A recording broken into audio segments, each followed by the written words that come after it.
Hey, buckle up. I have got the HOA horror story of the ages. This is bad. I could just call this how an HOA can destroy a neighborhood in just a few easy steps, because that's what they did. I'm not talking about the petty stuff. So if you have an example of an HOA that has been just horrific, let me know the details in the comments, and I'm pretty sure that I can top this. This is absolutely horrific, and it's one of the many reasons why I believe that I, like so many of you, are stuck in the darkest timeline.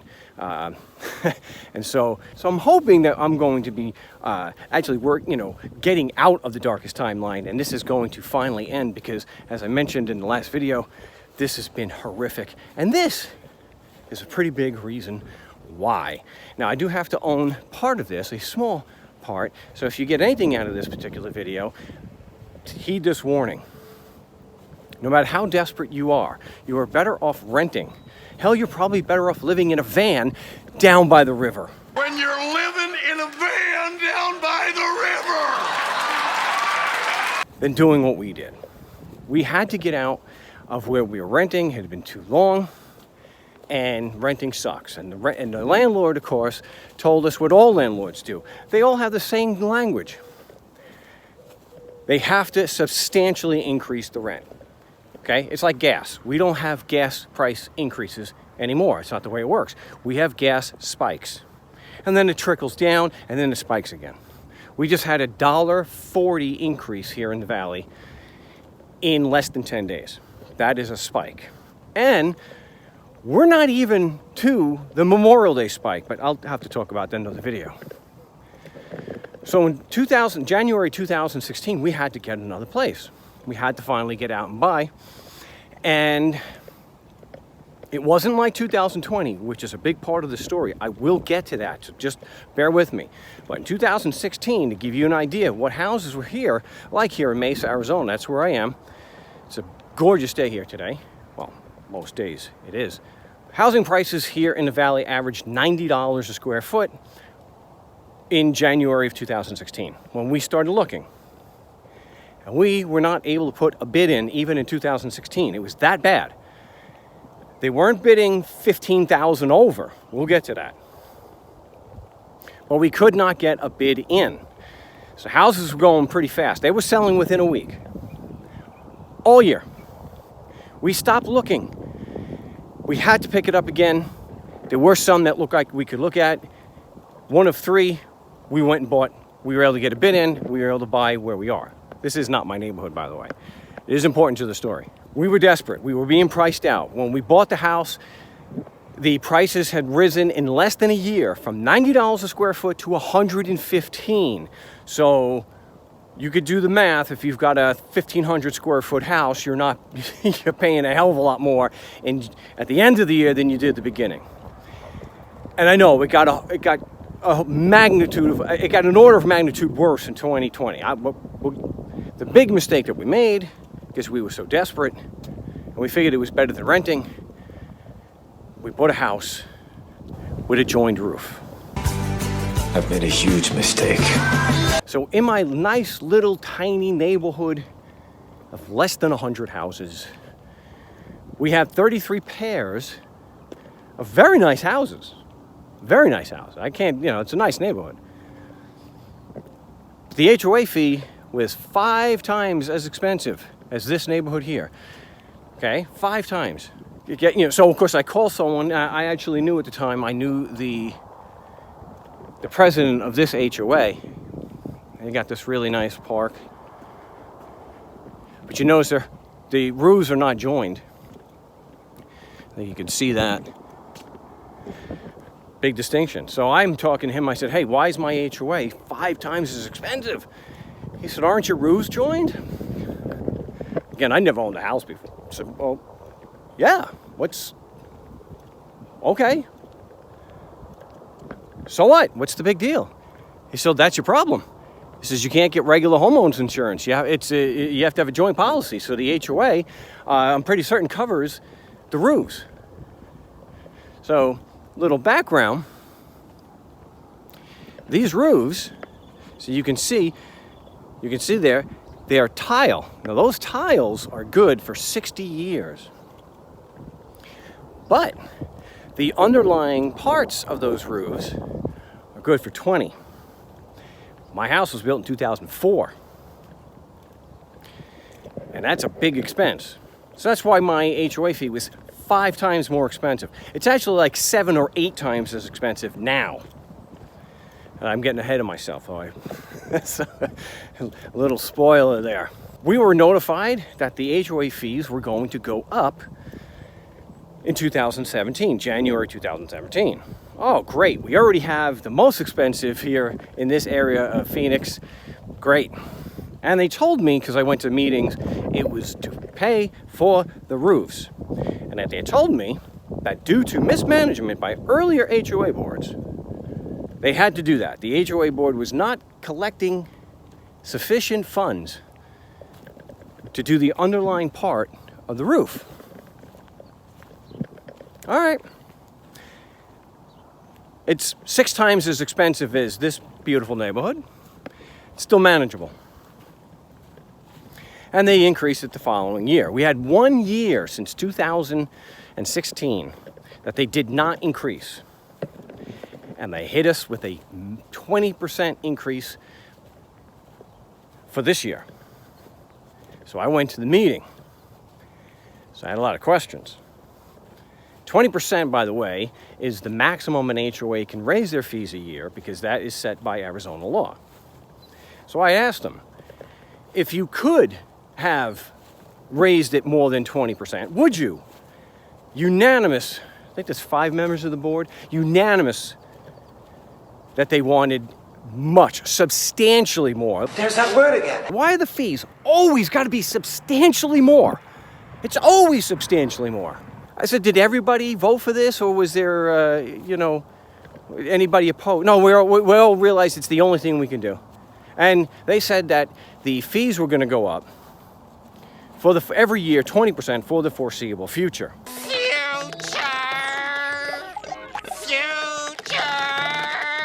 I had already run the math on this. I already knew. And I had said to them, no, wait a minute. And by the way, we were paying just, $480 and change. So for this year, 20% made it $650 and change. It's very important. But I said, wait a minute now. You guys are destroying the neighborhood. And of course they poo-poo that. They don't see it. And I said, we can't sell now. I mean, the first impression that we'd all have with this increase is Vafangul will move.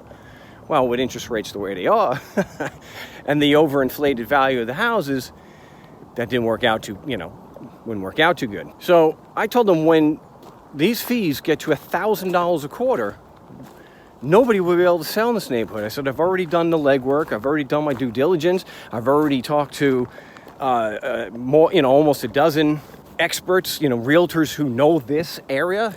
This is their area. They know what houses go for here. They know what the impact is with a $1,000 a quarter HOA fee. So they poo-pooed that. No, Mark, it's never going to get anywhere near 1,000. And I said, I may not be a PhD mathematician, but I don't think we need to be that to see that 20% increases from $650 puts you in the mid-900s. Nobody will buy our homes. We're stuck. Not only are we stuck because we can't sell, there's going to be some of us, probably a lot of us, who can't pay that. And you're going to foreclose and take their homes. You're going to destroy this neighborhood. So another part of this darkest timeline I got to include here, the reason why it going to $650 is such a big deal. What happened in 2020 in the real estate industry in a lot of parts of the world, especially here? Man, it hit Phoenix hard. You had these rich Wall Street douchebags, the investor class of the United States, whether they're in or out of the United States is immaterial. These rich douchebags came in and for about a year and a half deliberately drove up real estate values. My house I bought in 2016, like I said, it was $115 a square foot. And I had houses in January of 2022, That's when it started to flatten. January 2022, we're selling for $330 a square foot. That is almost triple. So I went and we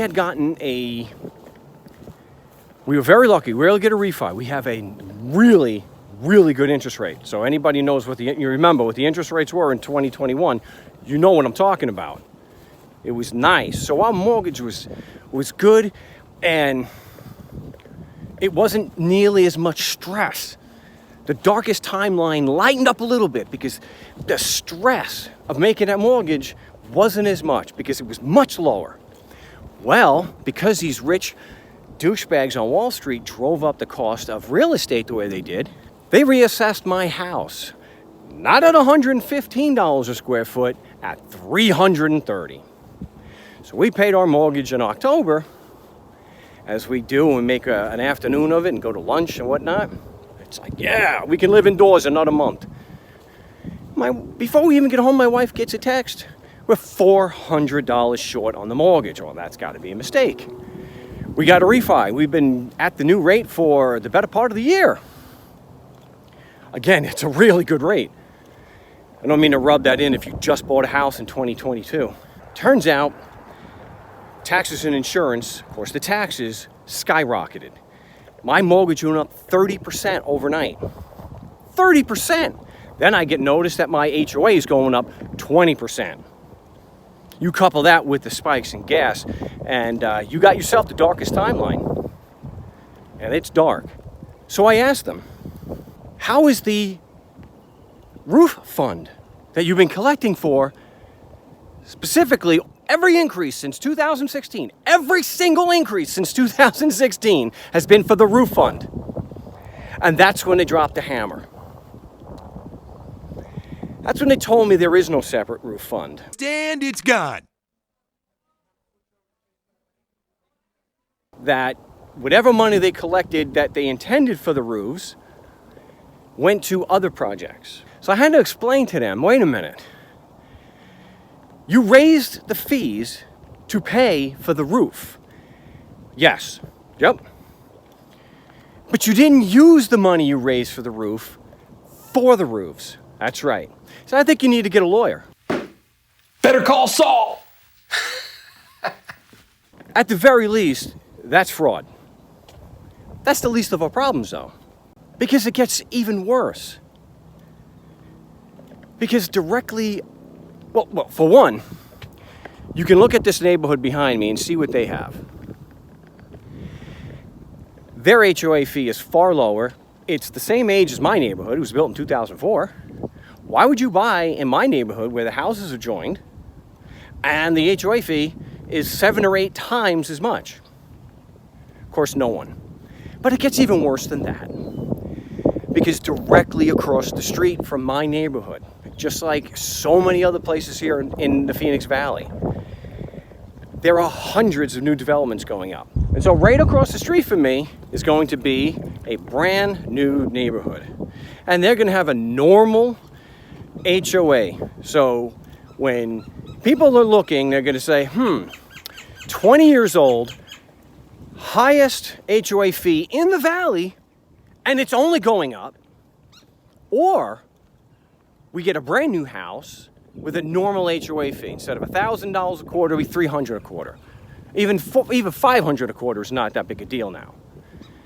It's a lot more inviting than $1,000 and soon to be $1,200. Yes, in 2026, it'll be just under $1,200. And this is because what they're trying to do is they're trying to collect 20 years of fees in 2. 20 years of fees in 2. Not even the 8 years that I thought it was, because they didn't have a separate roofing fund. And yes, I did explain to them, hey, you're a business. You don't get to do that. I can take my mortgage money and I can use it on a car payment. You're a business. You don't get to do that. That's illegal. And yes, it still gets worse, because I thought, let's look at some ideas that I have regarding lowering those expenses. They do the landscaping They do a horrific job on the landscaping, and we pay almost, let's just round it to 35% of the HOA operating expenses every year. Comes out to about $48,000 a year is landscaping. Now, we are in a historic 30-year drought here in the valley. So you can't really tell. But we are in a 30-year drought. So one of my ideas to bring the expenses down was get rid of the landscaping. So for the next year, instead of using that allotted money for landscaping, get rid of the lawns. Either people can have a choice in AstroTurf or people can have rocks, but get rid of the lawns. I said, if we do that and we chop off, say, $48,000 worth of expenses, can you bring the damn price down to a manageable level? And they said no. All of them on the board and the management company, nope, it's impossible to lower the fees. Vafangul. I don't believe that for a second. So let's look at this too. The biggest single expense we have are the damn roofs. We get rid of the landscaping, and now after 2024, we have a do-over. We now have 20 years to pay for the next roof repair. 20 years to spread that expense out, the way it should be, right? So those are the two biggest expenses we have. They still said it can only go up. They're going to keep increasing it regardless of how much of the expenses we cut, with the BS reason that if they fall below their expenses, they can go into receivership, and then they'll bring in the attorneys, and then we'll really feel some pain. He says, you'll see $5,000, $6,000 a quarter. Yeah, can only go 20% a year, but okay. What they told me as an explanation as to why they could not lower the fees, these are their words, I'm quoting. The HOA is in a catastrophic financial crisis that is incurable. And I only heard that because I asked them directly at the meeting. So guess what? My HOA board, and I know because I'm friends with some of them, I was told point blank there were no plans to disclose the catastrophic financial crisis that is irreversible to the rest of the community. I don't know. I think there's something about a fiduciary responsibility. I think I heard that somewhere. Yes, I'm certain that I read that somewhere once. So, being the person that I am, it's not because I want to spread the pain. It's like, well, we have all these rules, so we all have to contribute. I just believe, ethically, the community has a right to know because potential buyers have a right to know. And now they'll poo-poo that. I even called a realtor who was trying to sell a house in my neighborhood, and they couldn't. And I had to drop this information on them. And I had to tell them, are you aware of the catastrophic financial crisis that is irreversible? It's going to last for the duration of the neighborhood. It cannot be fixed. Financially catastrophic. I didn't know. Well, you have an obligation, I believe, to inform potential buyers because it does affect the value, the resale value of the house. If you have a house you cannot sell, that has to be disclosed. You have to tell them. And that translates to, like I gave before, neighborhoods like this, all around us, brand new neighborhoods going up every 6 months or so with normal HOA fees that you can sell if you decide you need to sell. And then you have my neighborhood in a catastrophic financial situation that cannot be reversed, and all they can do, the only remedy, is to just squeeze more and more money out of the community until you bankrupt people and then you foreclose and take their house. That. I know there's an issue with the management company. I know that there's probably some misappropriation there. I get it. But bottom line, even though we're in a drought It still rains here. We've had a lot of rain this season. The roofs are already starting to leak. It's just like another part of the darkest timeline. My AC went out in September. That's financed $150 more. It's just another expense on top of everything. Those roofs still, just like those, every 20 years. That's one thing you got to ask when you're buying a house out here in Mesa. When was the roof redone? Because that's a tremendous burden. We have to get these done. So even if the board is completely removed and we get a new management company, we are still looking at having to pay for a 20-year project in less than 2. So I don't know. I don't know what can be done or if anything can be done other than to be able to make more money, to just keep shoveling it at the problem until we get those roofs done. Once the roofs are done, now we can move to get some action taken. We have to get this done, and because of mismanagement by the board and continued mismanagement by the board, my neighborhood has been effectively destroyed. We can't leave. We're stuck. And I am really not looking forward to seeing people in my own neighborhood get foreclosed on because they can't afford it. But if they foreclose, who's going to buy it? You got to disclose these things. And yeah, that's kind of the thing with ethics. It's usually not unilateral. We ask ourselves, if we were the buyer, would we want to know the full truth? Is this in a catastrophic financial crisis that's incurable? It's not enough, I think, to just say it's the highest HOA fees in the valley, and they're going to go up the maximum every year for the foreseeable future. But they don't feel no need whatsoever to disclose that to the community. So I told the board member, like I did with the realtor, if you don't tell the community, I will. Because that's what you do. Honesty has to win out, and people have an absolute right to know if that HOA is in financial trouble or not. So that's the situation. What the solution is, I don't know. The 2 takeaways here from this, in my battle in the darkest of timelines, is 1, you never purchase a house that has a joined roof. You will regret that. I would never do that again. If I had the option to sell, if I could, we would move. Just like other people in my neighborhood have said. Their first reaction, we got to get out of here. Then I have to break the news, we can't. They stranded us. It doesn't matter if you take a massive loss on your house. Who's going to buy it even at a massive loss knowing they can't sell it? It has no resale value. None. And you could say, well, you can rent it out. Rents are already at record levels. You're going to pass on an additional $300 over all the other rentals in the valley?